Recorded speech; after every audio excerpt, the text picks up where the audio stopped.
بسم اللہ الرحمن الرحیم۔ میرے پیارے مسلمان بھائیوں، آج کی ہماری یہ ویڈیو اس موضوع پر ہے کہ قربانی کے جانور کی جو کھال ہے یہ کس کو دینا جائز ہے۔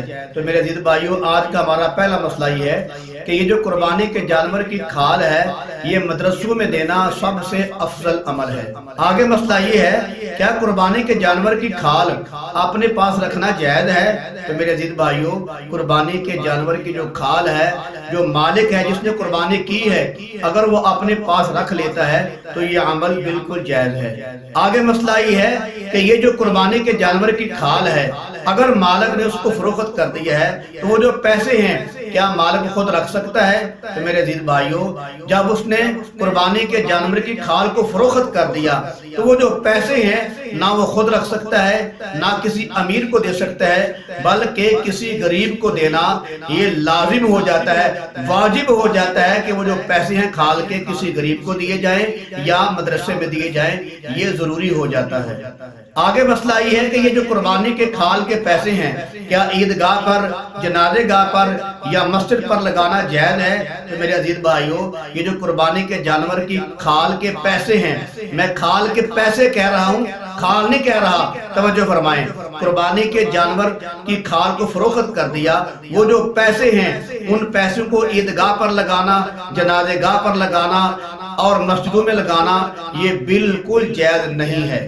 آگے مسئلہ یہ ہے کہ قربانی کے کھال کے جو پیسے ہیں کیا جماعتی پروگراموں میں لگانا جائز ہے؟ تو میرے عزیز بھائیوں، قربانی کے کھال کے جو پیسے ہیں یہ جماعتی پروگراموں میں لگانا ان کو جائز نہیں ہے، بلکہ جو غریب آدمی ہے اس غریب آدمی کو ان پیسوں کا مالک بنانا ضروری ہے، جماعتی پروگراموں میں لگانا جائز نہیں ہے۔ آگے مسئلہ یہ ہے کہ قربانی کے جانور کا جو دودھ ہے کیا اس کو آدمی استعمال کر سکتا ہے؟ تو میرے عزیز بھائیوں، قربانی کے جانور کو جب خرید لیا ہے تو اس کے بعد اس کا دودھ استعمال کرنا جائز نہیں ہے۔ اگر اس نے استعمال کر لیا ہے تو اتنے پیسے جو ہے وہ صدقہ کر دے۔ آگے مسئلہ یہ ہے کہ قربانی کے جانور کی جو اون ہے کیا اس کو اتارنا جائز ہے؟ تو میرے عزیز بھائیوں، قربانی کے جانور کو خریدنے کے بعد اون کا اتارنا جائز نہیں ہے۔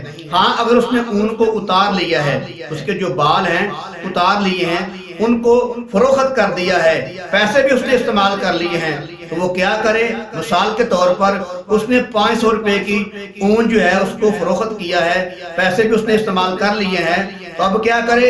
اب وہ اپنی طرف سے 500 روپیہ جو ہے وہ صدقہ کرے۔ تو معلوم ہوا قربانی کا جانور خریدنے کے بعد اس کی اون نہیں اتارنی چاہیے۔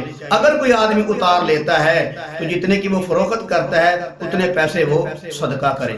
آگے مسئلہ یہ ہے کہ قربانی کے جانور کی جول، رسی جو ہے، یہ جو گلے میں پٹا ڈالتے ہیں پھولوں والا، کیا یہ اپنے پاس رکھنا جائز ہے یا فروخت کرنا جائز ہے؟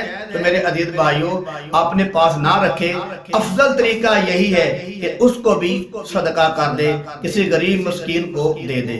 آگے مسئلہ یہ ہے کہ جو قربانی کے جانور کی کھال ہے کیا امام مسجد کو ہدیہ کے طور پر دینا جائز ہے؟ تو میرے عزیز بھائیوں، یہ جو قربانی کی کھال ہوتی ہے یہ امام مسجد صاحب کو ہدیہ کے طور پر دینا بالکل جائز ہے۔ آگے مسئلہ یہ ہے کہ قربانی کے کھال کے جو پیسے ہوتے ہیں کیا ان کو مسجد پر لگانا جائز ہے؟ تو میرے عزیز بھائیوں، مسجد پر لگانا جائز نہیں ہے، بلکہ مدرسوں پر لگانا یہ افضل ترین عمل ہے۔ لہذا جو قربانی کے کھال کے پیسے ہیں وہ مدرسوں میں لگانا چاہیے، مدرسے والوں کو دینا چاہیے۔ آگے مسئلہ یہ ہے یہ جو قربانی کی کھال ہے کیا امیر آدمی کو ہدیے کے طور پر دینا جائز ہے؟ تو میرے عزیز بھائیوں، قربانی کی جو کھال ہے امیر آدمی کو ہدیے کے طور پر دینا جائز ہے۔